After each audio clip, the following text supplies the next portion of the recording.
Hello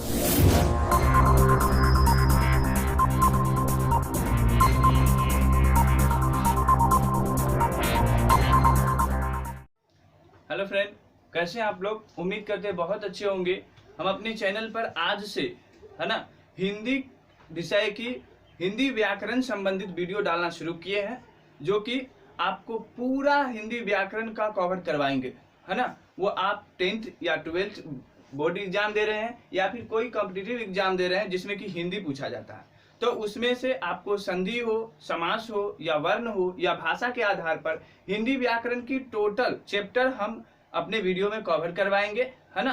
तो video part by part बनाएंगे, तो चैप्टर बाय चैप्टर। तो बने रहिएगा हमारे चैनल पर, और नए आए तो जरूर सब्सक्राइब कीजिएगा। देखते हैं आज का जो हमारा पहला चैप्टर होगा वो भाषा से संबंधित चैप्टर होगा, ठीक ना। भाषा किसे कहते हैं, भाषा कितने प्रकार के हैं, सारा जो भी कंफ्यूजन होगा सब कुछ सॉल्व कर देंगे। चलते हैं वीडियो की ओर। फ्रेंड, जैसा कि हम बोले हैं कि भाषा शब्द में, ठीक है ना, भाषा किसे कहते हैं, भाषा की उत्पत्ति कहाँ से हुई है, किसी भी तरह का कोई प्रॉब्लम नहीं होगा भाषा संबंधित में। आपको हम 2 तरह से 3 तरह से भाषा का परिभाषा बताएंगे, भाषा का प्रकार बताएंगे। तो देखिए, सबसे पहले आपको जैसा बोर्ड पर दिख रहा है कि भाषा का परिभाषा जो होगा वो हम अपने भावों को लिखित अथवा कथित रूप से दूसरों को समझा सके। अपना भाव जो कि हम, जैसे कि मान लीजिए खाना खाना है या कहीं जाना है या कोई लिखना पढ़ना है, तो हमारा जो अंदर में मन में जो बातें चल रही है उस बातें को दूसरे को समझाना, है ना। अथवा उसको लिखित रूप से समझाए हम, लिख करके या बोल करके समझाए या इशारा में भी समझाए, वो भी एक भाषा होती है जिसे सांकेतिक भाषा कहते हैं, ठीक ना। तो उस भाषा की प्रकार का जब हम बात करेंगे तो लिखित भाषा, मौखिक भाषा और सांकेतिक भाषा तीनों की बात करेंगे। तो यहाँ है कि हम अपने भावों को लिखित अथवा कथित रूप से यानी कि लिखकर या बोलकर दूसरे को समझा सके और दूसरे के भावों को समझ सके, तो उसे भाषा कहते हैं। समझ गए?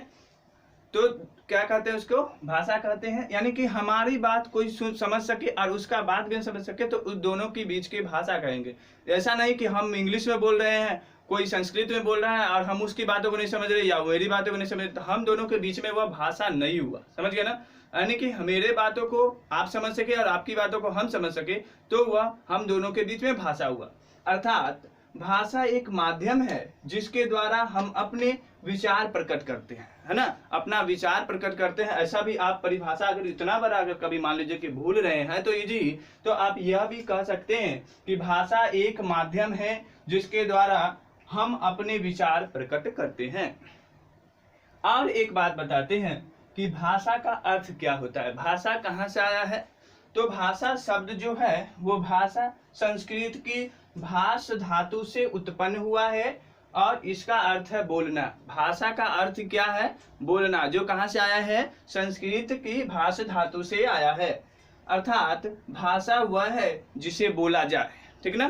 भाषा वह है जिसे बोला जाए। वीडियो अंत तक देखिएगा तो उम्मीद करते हैं आज के बाद व्याकरण संबंधी, हिंदी व्याकरण संबंधी कहीं भी दिक्कत नहीं आएगी। अब हम देखते हैं भाषा के प्रकार के बारे में। तो दोस्तों, अब हम देखते हैं भाषा के प्रकार के बारे में।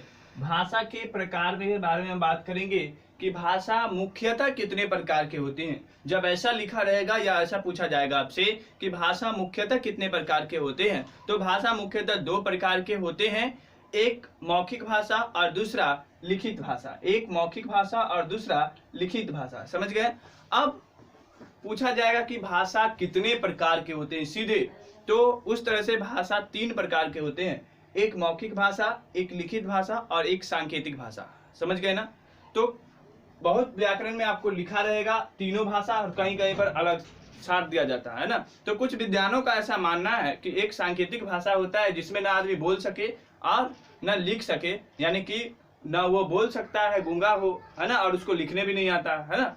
तो उस आदमी के लिए सांकेतिक भाषा, यानी कि वह इशारा से खाना पानी चलना बोलना बात कर सके, उसको संकेत रूप में वो कुछ काम कर सके, बता सके दूसरे को, दूसरे की भाषा को वो समझ सके, तो उसे सांकेतिक भाषा कहते हैं। तो देखते हैं। हाँ, एक बात और कि इस चीज को आप लोग वीडियो को रोक रोक कर नोट्स बनाने की कोशिश कीजिएगा, ठीक ना। नोट्स बनाने का कोशिश कीजिएगा ताकि आपका एक पूरा व्याकरण का एक फेर बन जाए। अब देखिए मौखिक भाषा क्या होता है। तो जिस भाषा को मुख से बोला जाए, यानी कि आप अपने मुख से बोले तथा कानों से सुना जाए, तो उस भाषा को हम मौखिक भाषा कहते हैं। और दूसरा में है कि लिख कर, है ना, किसी चीज को लिख कर अपनी बात प्रकट करना तथा लिखा हुआ चीज दूसरे की बात को समझना, तो लिखित भाषा कहलाता है। बार बार हम पहले ये भी बोल दिए कि भाषा उसे ही कहते हैं जब हम और आपके बीच के जो लैंग्वेज होगा, जो भाषा होगा, वो दोनों को समझ में आए, तभी वो भाषा कहलाएगी। तो आप लिख कर हमें समझाएं या बोल कर हमें समझाएं, अगर लिख कर समझाएं, हम समझ गए और आप समझ गए मेरे लिखा हुआ, तो ही भाषा होगा, समझ गए ना। या फिर हम बोल के सुनाएं या फिर संकेत में दिखा, तो तभी भाषा होगी। तो आप जब बोलिएगा और सुनिएगा कान से, आपके पास अगर कान ही नहीं है, कोई बोल रहा है, तो उसके लिए मौखिक भाषा है, बट आपके लिए मौखिक भाषा नहीं है, क्योंकि आप सुन तो पा नहीं रही है। तो वो आपको अगर लिख कर दिखाएगा और आप भी उसको लिख कर समझा दीजिए, तो दोनों की बात समझ में आ गई, दोनों को हम क्या कहना चाह रहे हैं और वो क्या कहना चाह रहा है, तो वहां पर आप दोनों के बीच में लिखित भाषा होगा। यही है भाषा का सही भरी भाषा, समझ गए ना। ऐसा नहीं सीधे रट लिए, है ना, बोलचाल की को भाषा कहते हैं, तो वहां पर दिक्कत है आपको। तो दूसरे लिखित भाषा और मौखिक भाषा समझ गए, और एक सांकेतिक भाषा के बारे में भी हम समझा दिए। अब हम लोग बात करेंगे लिपि को, है ना। भाषा के लिखने की ढंग को लिपि कहते हैं। बहुत सारे एग्जाम में पूछा जाता है कि हिंदी का लिपि क्या है, उर्दू का लिपि क्या है, अंग्रेजी का लिपि क्या है ना। तो अब हम बात करते हैं लिपि का, ठीक। तो अब लिपि पर चलते हैं। तो लिपि किसे कहते हैं, तो भाषा को लिखने की ढंग को लिपि कहते हैं, है ना। भाषा के लिखने के ढंग को लिपि कहते हैं, जो कि आप गुजराती, मराठी या हिंदी या अंग्रेजी में सभी भाषा को देखते हैं कि अलग अलग रूप में लिखा जाता है, उसकी लिखावट में चेंजिंग होती है ना। उर्दू देखिए तो क्या ऐसे दाहिना साइड से बायां की ओर तरफ लिखते हैं, है ना। और जैसे हिंदी लिख रहे हैं आप, तो बायां साइड से दाहिना तरफ की ओर आते हैं।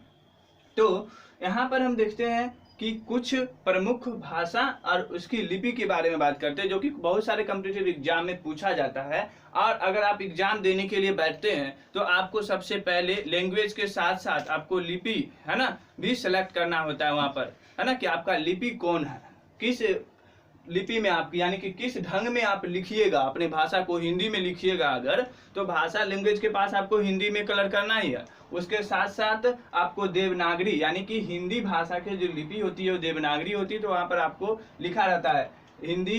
अगर हिंदी भाषा का ऑप्शन देगा तो हिंदी रहेगा, अंग्रेजी रहेगा, उर्दू रहेगा, कम से कम 3 भाषा तो जरूर रहेगा, ठीक ना। तो वहां पर अगर आप हिंदी अंगते हैं भाषा में, तो आपको लिपि में देवनागरी लिखना पड़ेगा।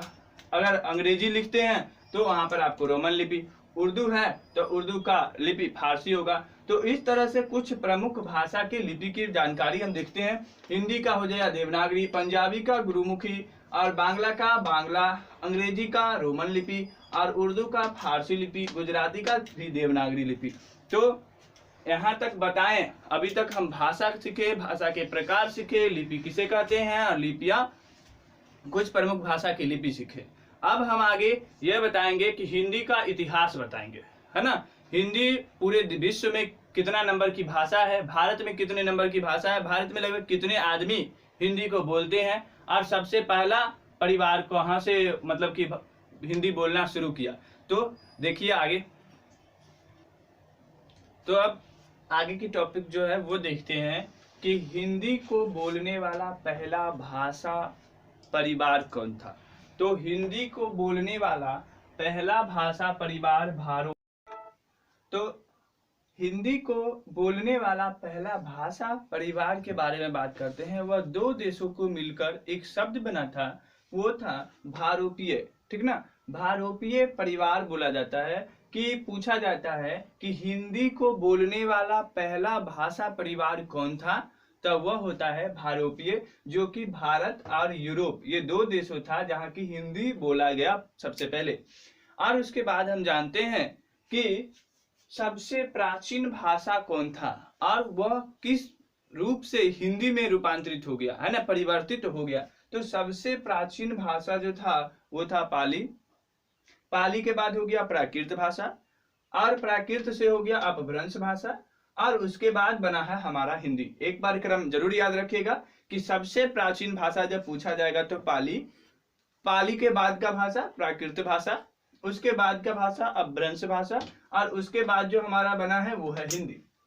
अब एक और बात कर लेते हैं दोस्तों, उम्मीद करते हैं वीडियो बहुत अच्छा लग रहा होगा, क्योंकि अभी तक आपको यूट्यूब पर कभी नहीं मिला होगा कि पूरा भाषा, बहुत मिला होगा भाषा का वीडियो, भाषा क्या है, भाषा किसे कहते हैं, भाषा के कितने प्रकार है, हिंदी का पुराना कुछ जो भी टॉपिक्स है, जो भी पॉइंट है, वो सभी हम साथ लेकर आए। तो वीडियो को अंत तक रहिएगा, है ना, और हमारे चैनल पर आए तो चैनल को सब्सक्राइब कीजिएगा। अब देखते हैं कि हिंदी का प्रारंभिक काल कब माना जाता है। तो दोस्तों हिंदी का प्रारंभिक काल जो होता है वो 1000 ईस्वी से 1500 ईस्वी तक के बीच का, जो 500 साल हो गया, ये बीच का काल में हिंदी प्रारंभ हुआ था, हिंदी भाषा के प्रारंभ हुआ था। 1000 से 1500 यानी कि 1500 ईस्वी तक माना जाता है। अब बात करते हैं कि हिंदी का अभी स्थान क्या है पूरी दुनिया में। तो हिंदी का अभी पूरे दुनिया में तीसरा स्थान है ना। तीसरी सबसे अधिक बोली जाने वाली भाषा हिंदी है। पहला आपका अंग्रेजी है ना, दूसरा चीनी है, और उसके बाद विश्व की सर्वाधिक बोले जाने वाली भाषा हिंदी है ना। अब आप बात करते हैं कि भारत में उतना करीब 130 करोड़ जनसंख्या में कितना आदमी जो है भारत बोलता है, हिंदी बोलता है भारत में, और कितना प्रतिशत आदमी हिंदी समझता है। तो पूरे देश में 2011 के जनगणना के अनुसार हम बताते हैं कि करीब 70 करोड़ लोग, है ना, करीब 70 करोड़ लोग पूरे भारत में हिंदी को बोलते हैं और हिंदी को अच्छे से समझते हैं। तो आज का हमारा टॉपिक था भाषा किसे कहते हैं, भाषा कितने प्रकार है, लिपि क्या है, लिपि कुछ प्रमुख भाषा की लिपि, और हिंदी की उत्पत्ति कहाँ से हुई, हिंदी किस शब्द से बन रहा है, और हिंदी का प्रारंभिक काल क्या होता है, और उस भाषा का स्थान क्या है। तो उम्मीद करते हैं बहुत अच्छा लगा होगा वीडियो। मिलते हैं एक नए टॉपिक्स में वर्ण के साथ। पूरा हिंदी क्लास चलेगा इस चैनल पे, एक भी टॉपिक्स नहीं छूटेगा, एक भी चैप्टर नहीं छूटेगा। बने रहिएगा हमारे चैनल पर, पूरा अंत तक हिंदी व्याकरण खत्म करके ही रुकेंगे। हर एक पार्ट बाय पार्ट आपको हर एक चैप्टर बाय चैप्टर मिलेगा। मिलते हैं, धन्यवाद।